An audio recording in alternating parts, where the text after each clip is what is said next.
अस्सलामुअलैकुम। हाँ जी जनाब, क्या हाल चाल है? ठीक ठाक हो? खैर खरीत है जनाब। अज फिर जनाब एक बड़ा प्यारा मौसम है जी, पंजाब की मिठी मिठी छां जनाब जेड़े मैं क्या जनाब थोड़े दोस्तों नाल भी शेयर करिए जी। ईद आ गई है जी, कुर्बानी की ईद है। मौसम भी काफ़ी गर्म है जी, तो इस वजह तो आवाम अगे जो अपील है कि गोश्त जरा जरा ना तसली नाल जरा घट ही खाया जे, ना पेट खराब हो जाए जनाब।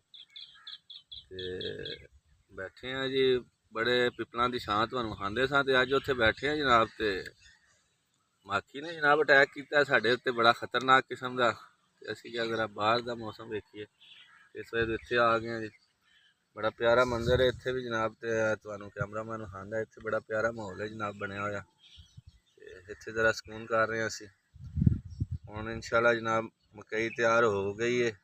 जदों शैलर तैयार होएगा फिर तुहानूं जनाब असीं शैलर लगेगा विखावांगे वीडियो दी।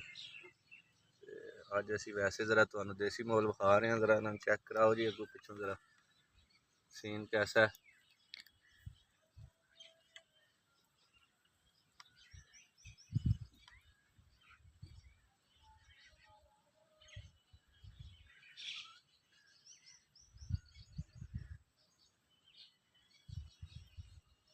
कल मर्चां की तुड़ाई कराई है जी, तो इत्थे मर्चां साफ कराइयां ने थल्ले कैमरामैन विखांदा जी। नाल सारियां मर्चां जड़ियां ने इत्थे सफाई होई है। कल मर्चां तड़ा लियां ने असां जड़ियां तुहानूं विखाइयां सन।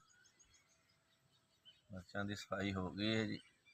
हुण जनाब इन्हां पीस के इन्हां दा पाउडर बना के जनाब तो फिर इन्हूं खाण दे इस्तेमाल ते लिआंदा जाएगा।